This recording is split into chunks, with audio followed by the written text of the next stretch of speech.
अस्सलामुअलैकुम, मैं हूँ हसन खान। आप देख रहे हैं हमारा यूट्यूब चैनल एच के लंडा एक्सप्लोर। नया स्टॉक आया है, स्टॉक है मर्दाना अंडरवेल के सामने बंडल आ चुके हैं।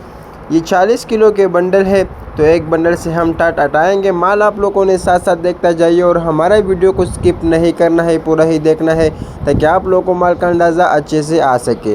अच्छा, इस बंडल के अंदर जो है ये सारा मर्दाना अंडरवेल होगा। एक पीस हम निकाल देते, एक दो पीस निकाले हैं ताकि आप लोगों को ये देखो, ये ब्रांड के पीस हैं ताकि आप लोगों को माल का भी अच्छा सा अंदाज़ा हो सके। ये देखो, इस तरह इसके अंदर ब्रांडेड पीस भी है और इसके अंदर बेहतरीन और फ्रेश माल होगा। कोई इसके अंदर ख़राब, कोई डैमेज पीस नहीं होगा। हाँ, लाजमी बात है, लंडा है, 19-20 का फ़र्क आप लोगों ने रखना होगा। बाकी माल जो है बेहतरीन और फ्रेश किस्म का माल है। बंडल के अंदर 40 किलो का बंडल है। तो जिस भाई ने ऑर्डर लेना है, स्क्रीन पे नंबर शो है, इस पर आप रब्ता कर सकते हो। पेमेंट हमारी एडवांस होगी जैस कैश इजी पैसा के थ्रू। डिलीवरी चार्जेस आपके होंगे, चाहे यहाँ से माड़ीपुर अड्डा हो या माड़ीपुर से अपना शहर तक आप ही पैक करोगे। तो हमारा चैनल को सब्सक्राइब भी करें, लाइक भी करें ताकि नेक्स्ट वीडियो आपको आसानी से आ सके।